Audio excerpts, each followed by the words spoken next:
이거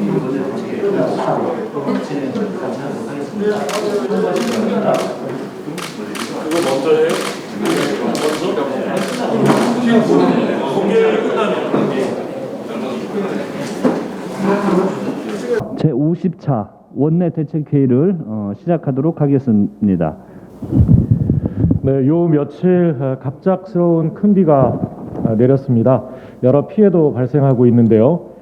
곧 장마도 시작된다고 하니 더 큰 피해가 없도록 철저한 대비에 나서야 되겠습니다. 이 재해 예방, 재난 안전과 관련해서 당정 협의를 열고 필요한 대책을 마련해 나가도록 하겠습니다. 오늘 본회의에서는 78개 법안을 처리하게 됩니다. 처리 건수만 보면 5월 국회의 절반이 채 안 됩니다. 6월 국회가 야당 전당대회 일정으로 일할 시간이 많이 부족했습니다만 7월 임시국회에서 좀 더 분발해서 부진을 만회해야 하겠습니다. 내용 면에서는 국민적 관심사가 높고 민생 회복에 직결되는 그런 법안들이 많습니다. 대체 공휴일법 처리로 잃어버렸던 빨간 날 휴일을 돌려드릴 수 있게 됐습니다. 오는 광복절부터 적용이 됩니다. 워라밸이 공고해지는 계기가 될 것이라고 희망합니다. 지방세법 처리로 재산세 부담을 조금이나마 덜어드릴 수 있게 되었고요. 또 이사 부동산 공급 대책 후속 법안들이 처리되게 돼서 부동산 시장 안정과 또 부동산 공급에 차질이 없게 되겠습니다.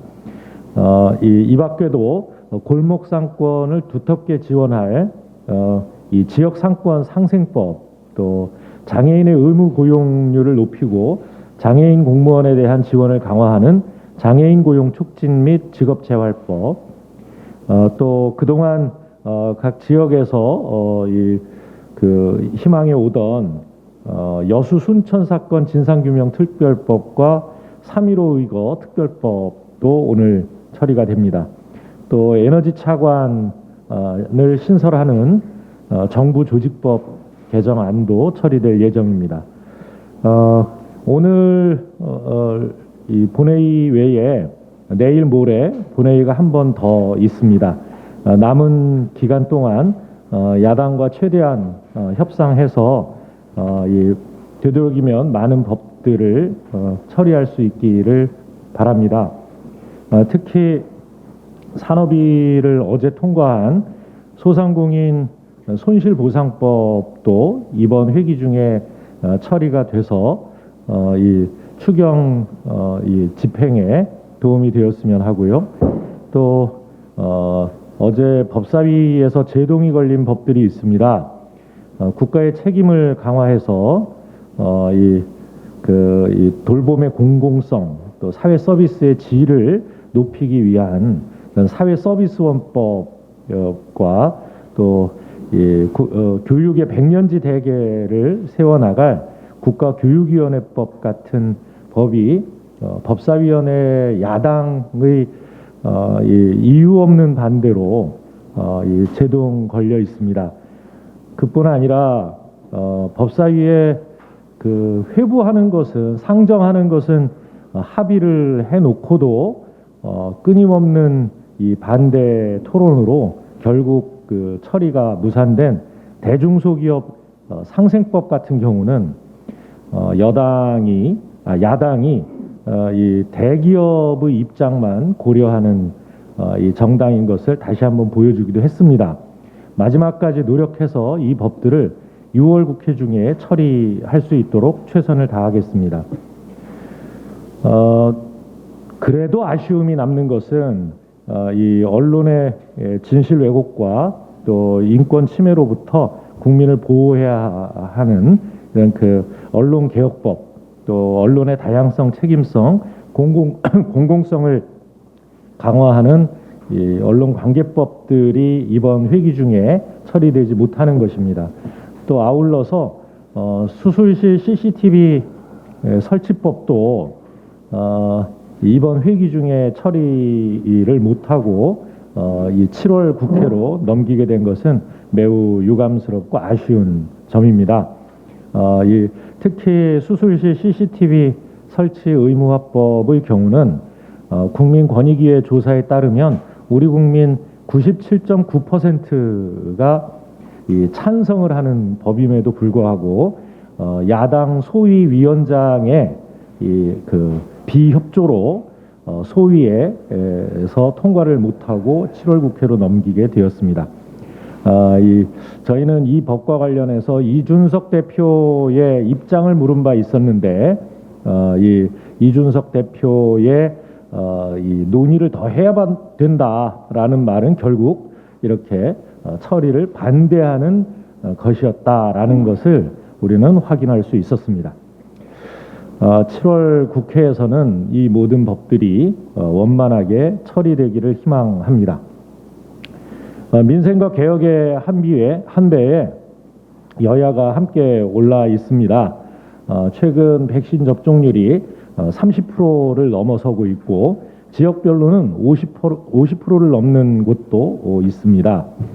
백신 접종의 성과가 이제 방역만이 아니라 경제 수치로도 이어질 수 있도록 내수 진작을 위한 재정의 동행이 절실합니다. 방금 전 저희 당은 정부와 2차 추경 예산안을 놓고 당정 협의를 거쳤습니다. 이제 곧 추경 예산안이 국회에 제출될 예정입니다만 편성 심사 집행이 하나의 패키지로 신속히 처리될 수 있도록 여야가 힘을 모아야 할 때라 이렇게 생각합니다. 그렇게 하려면 우선 예결위 구성이 하루빨리 이루어져야 합니다. 21대 국회 2년차 예결위 구성이 늦춰지지 않고 제대로 이루어질 수 있도록 야당의 적극적인 참여를 바랍니다. 이상입니다. 어제 청와대에서 열린 확대경제장관회의에서 2021년 하반기 경제정책 방향 전반에 대해 살피고 심도 있는 논의를 가졌습니다.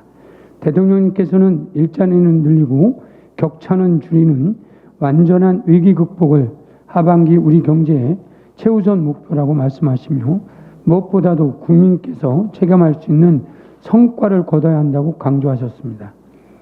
하반기 경제 정책의 기준은 피부로 느껴지는 경제 회복이어야 할 것입니다. 우리 민주당은 거시경제, 나라의 삶이 나아지는 만큼 국민 개개인의 삶이 풍족해지도록 뛰고 또 뛸 것입니다. 특히 코로나19 팬데믹 반발 이후 가장 큰 고통을 겪고 있는 중소상인 소기업에 이어 우리 청년 측의 회복과 사회 진입을 돕기 위한 방안에 대해서도 구체적인 안을 만들겠습니다. 국민 취업 지원 제도에서 재산 상한 기준을 상향하는 한편 취업 경험 요건은 폐지해 더 많은 청년이 제도의 수혜자가 되도록 하겠습니다. 청년 채용 특별 장려금을 편성하고 내일 배움 카드의 발급 시기도 1년 앞당기는 동시에 직업계 고등학교 졸업생의 취업 활성화 방안을 마련하겠습니다. 공공기관 청년 고용 의무제의 기간을 연장해 매년 청년의 3% 이상씩 청년 고용 의무를 부과하여 질 좋은 일자리 지속적 창출에도 최선의 노력을 다하겠습니다. 또한 하반기부터 청년들의 소득 수준에 따라 구간별 맞춤형 자산 형성을 지원하여 3년간 총 720만 원의 목돈을 마련할 수 있는 청년 내일 저축 계좌도 준비 중에 있습니다. 이 모든 노력이 단지 이름뿐인 정책으로 끝나지 않도록 당정 협의를 통해 충분히 숙성시켜 나가겠습니다. 청년 창업 역시 단계별 지원을 거듭 강화하도록 하겠습니다. 최근 20대 창업 의향 조사에 따르면 72%가 창업 의향을 밝혔고 20대 창업 기업은 전년 대비 19.5% 증가한 17만 5천여 개로 역대 최대를 기록하였습니다. 그러나 이런 창업의 증대에도 불구하고 이렇게 창업된 기업의 5년 생존율은 21.2%에 그치고 있어 아쉬움이 남는 상황입니다. 이에 당과 정부의 지원을 창업 지원과 재창업 지원이 투트랙으로 진행하겠다는 말씀드립니다. 우선 청년들의 창업 생존율을 제고하기 위해 청년 창업 현장의 애로사항을 지속적으로 경청해 현장의 목소리를 반영한 맞춤형 지원 프로그램을 지원하겠습니다. 또한 첫 실패가 영원한 실패가 아닌 재도전을 위한 경험이 될 수 있도록 재도전을 허락하는 사회를 만들도록 하겠습니다. 민생경제 해결하고 할 수 있는 주거안정을 위한 우리 당은 부동산 특별위원회를 통해 논의를 거듭하고 치열한 정책 의총을 통해 국민 눈높이에 맞는 개선을 내놓았습니다. 상위 2% 1세대 1주택에게 종부세를 부과하고 1세대 1주택에 대한 양도세 부과 기준을 현행 9억에서 12억 원으로 상향 조정하는 세제 개편안에 대해 조세 법률주의 위반이다, 과세 대상이 깜깜이다 등의 오해와 비판이 있는데 이에 대해 적극적으로 몇 번이고 설명드려 국민적 공감을 이끌어내야 한다고 생각합니다. 간단히 몇 가지만 말씀드리면 홍남기 부총리께서도 말씀하였듯 법에 준거를 제시하고 준거에 따라 금액을 정하기 때문에 당의 종부세 2%하는 조세 법률주의 위반이 아닙니다. 매년 4월 공시가격 공시하면서 100분이 가격을 알 수 있기 때문에 상위 2%에 대한 가격을 시행령으로 규정하여 과세 대상을 정하게 되는데 이 방식은 현행 과세 대상 확정 방식과 달라지는 것이 없기에 과세 대상이 깜깜이란 비판도 사실과 다릅니다. 과세 기준이 매년 달라져 혼란스럽다는 것도 오해에 불과합니다. 물가나 집값이 상승하는데 과표가 고정되어 있으면 국민께서 체감하시는 것과 상당한 괴리가 발생할 수밖에 없기 때문에 오히려 소득세든 재산세든 가격 변동이 심할 경우 과표를 변경하는 것이 바람직합니다. 이제는 국회의 시간입니다. 종부세는 11월 말 고지서가 나가는 세목으로 역산하면 7월 20일까지는 입법이 완료되어야 합니다. 이를 위해 이번 주 중으로 당정협의를 마치고 법안이 발의되어야 할 것입니다. 야당에도 부탁의 말씀드립니다. 부동산 정책 더 나아가 주거 안정은 여야 할 것 없이 국민이라는 큰 틀에서 보여야 할 것입니다. 협조 부탁드립니다. 네, 다음은 하나 조금 세종의사당법 처리 더 이상 미뤄서는 안 되는 국민과의 약속입니다. 세종의사당법 처리를 위해 2달여 만에 어렵게 성사된 여야 대표 회동이 구체적인 결론을 내지 못했습니다. 이미 세종의사당 건립을 위한 국회법 개정안은 지난 2월 공청회와 4월에 개최된 운영위원회 소위에서 재논의를 통해 사실상 큰 틀에서 합의가 이루어졌습니다. 요즘 야당의 트렌드가 모든 법에 대해 추가 검토가 필요하다입니다. 야당에서 추가 검토가 필요하다는 이유로 지체되고 있지만 야당 중진 의원님께서도 대표 발의하신 만큼 여야 간 큰 이견은 없을 것이라 생각합니다. 지난해 국회가 합의를 통해 확보한 국회 세종의사당 설계비 147억 원은 한 푼도 집행되지 못한 채 잠들어 있습니다. 정부 세종청사에 입주한 44개 정부기관 소속 수많은 공무원들과 여의도와 국회를 오가는 길에 막대한 시간과 비용을 지출하며 업무의 비효율을 초래하고 있습니다. 세종시 행정수도 안정은 시대적 과제이고 반드시 지켜야 할 국민과의 약속입니다. 국가 발전을 위해서는 여야가 따로 없습니다. 지금이 세종의사당법 처리를 위한 골든타임입니다. 야당의 결단과 초당적 협력을 강력히 요청드립니다. 이상입니다. 제가 법사위원인데요. 어제 그 최재형 감사원장의 사의 표명을 보고 대권 도전 얘기가 나오는데 저는 법사위에서 이 문제에 대해서 여러 번 문제가 됐습니다만 질의를 한 번도 하지 않았습니다. 그 이유는 최재형 감사원장의 막중한 책무에 대해서 마지막까지 저버리지 않기를 바라는 마음이었는데 그러니까 이런 나쁜 선례를 만든 거에 대해서 정말 심각하다는 생각이 들고요. 한 말씀 좀 드리려고 나왔습니다. 감사원장은 헌법 88조에 임기 4년으로 보장되어 있는 헌법기관의 장입니다. 대통령이 임명을 하죠. 근데 대통령 업무를 감사하는 자리입니다.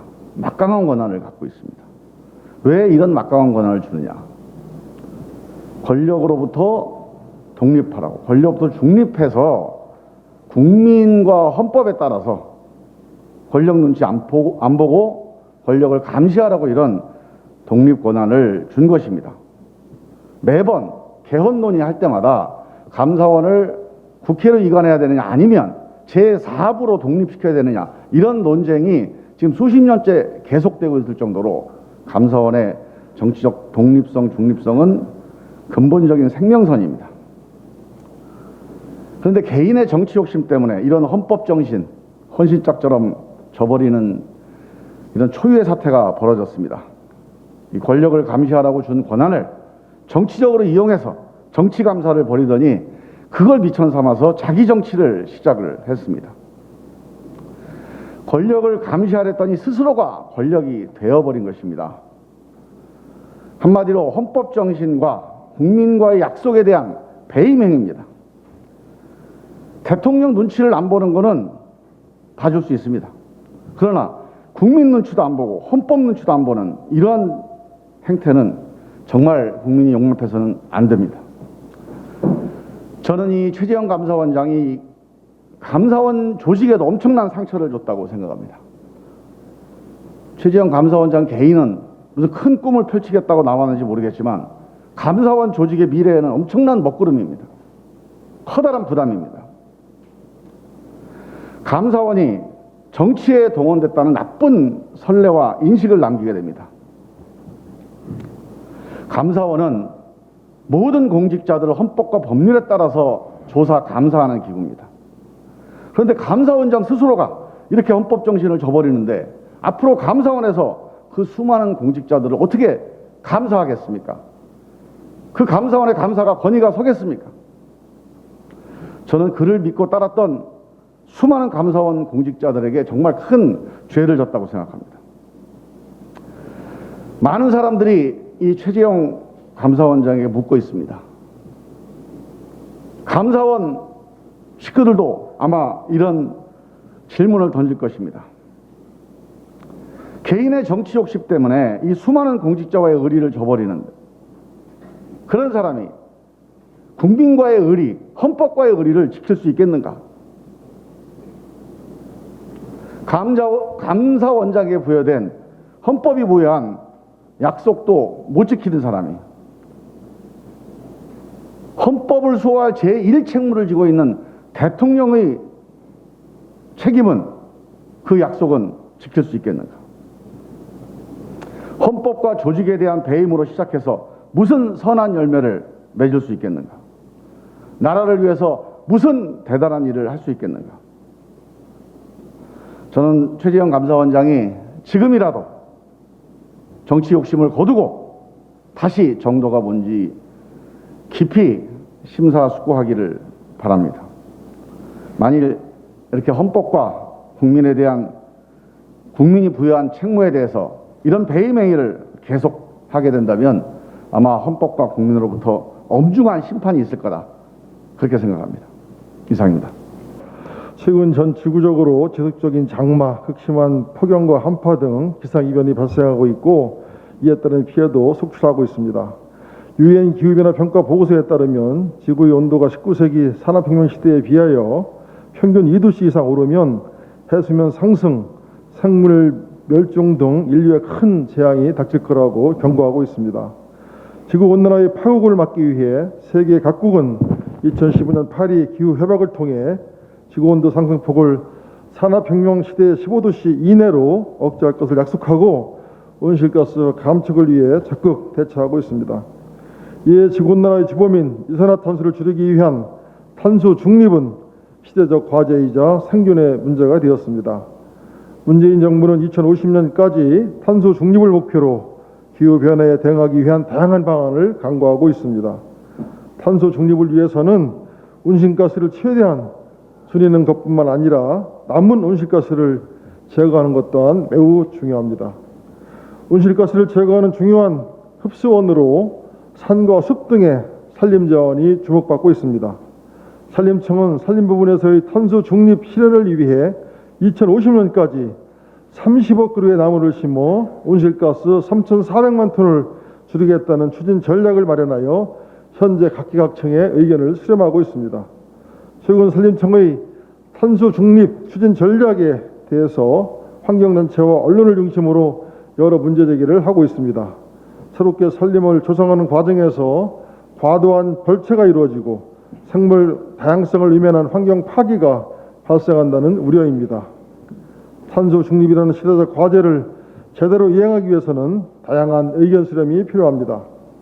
현재 산림청의 추진 전략안은 확정된 것이 아닌 만큼 환경단체와 전문가, 관례기관과의 긴밀한 소통을 통해 여러 우려를 불식시킬 수 있는 최선의 안을 마련해 줄 것을 당부드립니다.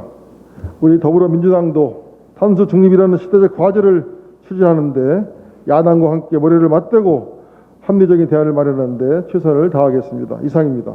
네, 안녕하십니까. 원내부대표 윤영덕입니다. 학교 급식의 안전과 건강은 학생뿐만 아니라 급식실 노동자에게도 필요합니다.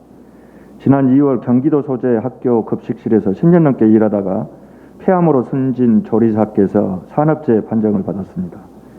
학교 급식 종사자의 직업성 암으로 인한 최초 산업재해 인정 사례입니다. 불과 열흘 전에는 충청북도에 있는 학교 조리사께서 폐암으로 산재 판정을 받은 두 번째 사례가 나왔습니다. 환기가 제대로 되지 않는 급식실에서 일하는 조리사들은 튀김과 볶음 음식을 할 때 마치 가스실에 있는 것과 같다면서 어지럼증과 메스꺼움을 호소하고 있습니다. 조리 과정에서 나오는 일산화탄소와 미세먼지 등 유해물질의 속수무취액으로 노출되고 있기 때문입니다. 그동안 학교 급식은 학생을 위한 친환경 식재료와 안전한 먹거리 제공을 위해 노력해왔습니다. 이제는 우리 학생들의 건강을 위해 헌신하고 있는 학교 급식 조리사에게도 관심을 기울여야 합니다. 이들의 직업성 암 인정이 잇따라 밝혀지고 있지만 교육당국은 미온적으로 대응하는 듯 합니다. 시도교육청은 우선적으로 열악한 조리 환경에서 일하는 급식실 노동자에 대한 정밀 역학조사와 건강실태조사를 추진해야 합니다.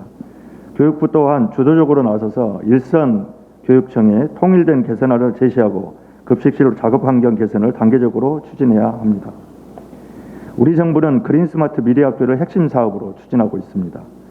미래사회 교육환경 개선을 위한 노력입니다. 무엇보다 중요한 과제는 학생과 학부모, 교직원 모두에게 안전한 학교가 되어야 합니다. 안전한 교육, 질 높은 교육을 제공하는 데 문제점이 없는지 계속해서 점검해야 합니다. 날씨가 더워지고 있습니다. 2학기 전면 등교도 앞두고 있습니다.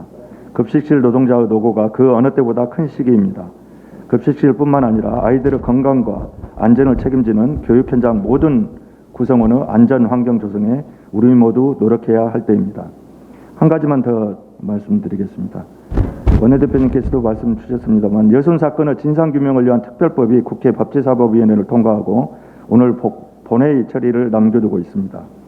특히 법사위 전체회의에서 여야 만장일치 합의로 여순 사건 특별법이 통과됐습니다. 국민의힘 지도부와 야당 의원님들의 대승적 결단에 감사드립니다. 대한민국 현대사의 비극을 바로잡는 일에 여야가 따로 있을 수 없습니다. 오늘 본회의에서도 국민의힘의 협조를 부탁드립니다. 여순 사건은 이데올로기가 만들어낸 대한민국 현대사의 비극입니다. 역사의 비극으로 무고한 양민들이 희생되고 그 유족들은 73년 동안이나 편견과 차별을 견디며 살아오셨습니다. 73년 세월, 말로 다 표현할 수 없는 아픈 시간을 버텨주신 유족분들에게 다시 한번 머리 숙여 죄송하고 감사합니다.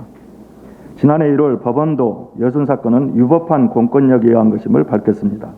더불어 여순 사건 희생자들의 명예를 회복하기 위해 특별법 제정을 통한 피해자의 일괄 구제 필요성도 언급했습니다. 여순 사건 특별법 제정으로 여순 사건의 역사적 가치를 바로 세우는 첫걸음을 내딛었습니다. 여순 사건의 진상규명과 유가족들의 명예회복이 반드시 이루어질 수 있도록 살피겠습니다. 감사합니다. 지난 20일 실종된 성남시 서영구 김희성 군이 실종 7일째인 28일 오전 인근 야산에서 숨진 채 발견됐습니다. 그동안 많은 국민들께서 자신의 가족처럼 김 군에 대해 걱정해 주셨지만 끝내 가족 곁으로 돌아오지 못했습니다.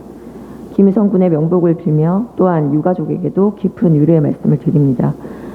언론 기사 등에 따르면 외관상 몸에 상처 등이 없었고 여러 가지 다른 이유에서 타살로 의심할 만한 단서는 발견되지 않았다며 정확한 사인은 유족 동의를 거친 뒤 부검을 의뢰해 확인할 예정이라고 합니다. 아직 정확한 사항 등 조사 결과가 나오지 않은 만큼 섣부른 판단은 김 군의 유가족들에게 돌이킬 수 없는 또 다른 상처가 될 수 있습니다.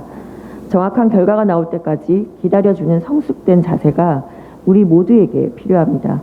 결과가 나온 이후에 이에 따른 원인 파악과 대책 마련을 서둘러 준비하겠습니다. 다시 한번 김 군의 명복을 빌고 유가족에게 깊은 위로의 말씀을 드립니다. 7월부터 백신 접종 및 지자체별 확진자 수에 따른 새로운 거리두기가 시행될 예정입니다.